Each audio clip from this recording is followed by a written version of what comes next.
இறைவனின் மொழி, இறைவனே எங்களுக்கு தந்த மொழி.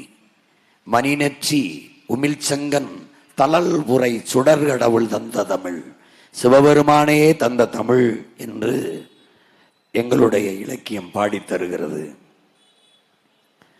கொங்குதேர் வாழ்க்கை அஞ்சுரை தும்பி காமம் செப்பாது கண்டது மொழியுமோ என்று செய்யுள் எழுதி கீழே இறையனார்னு கையெழுத்திட்டவன் எங்கள் ஆதி சிவன்.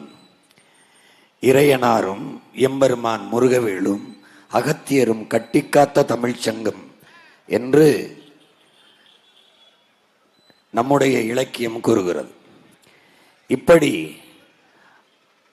உலகில் ஆகச்சிறந்த இலக்கியங்களை கொண்ட மொழி, நன்கு கட்டமைக்கப்பட்ட மொழி, சீர் அசை சந்தம் யாப்பு தொடை என்று நன்கு கட்டமைக்கப்பட்ட மொழி எங்கள் மொழி. எந்த மொழியின் துணையுமின்றி தனித்து இயங்கக்கூடிய உயர் தனி செம்மொழி எங்கள் மொழி சிதைந்து அழிந்து போனது. எங்கள் கண்முன்னே எங்கள் தாய்மொழி அழிந்து போனது.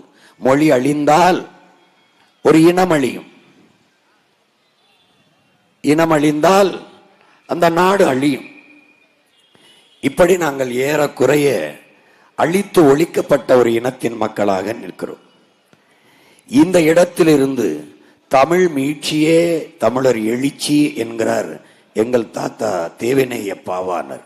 அப்ப தமிழ் மீட்சி வர வேண்டும், தமிழர் எழுச்சி வர வேண்டும் என்றால் தூய தமிழர் ஆட்சி வர வேண்டும். அதை தவிர வேறு வழி இல்லை என்ற போதுதான் இந்த களத்திற்கு இந்த இடத்திற்கு நாங்கள் வந்தோம். அதற்காகவே இந்த கட்சி அவசியப்பட்டது.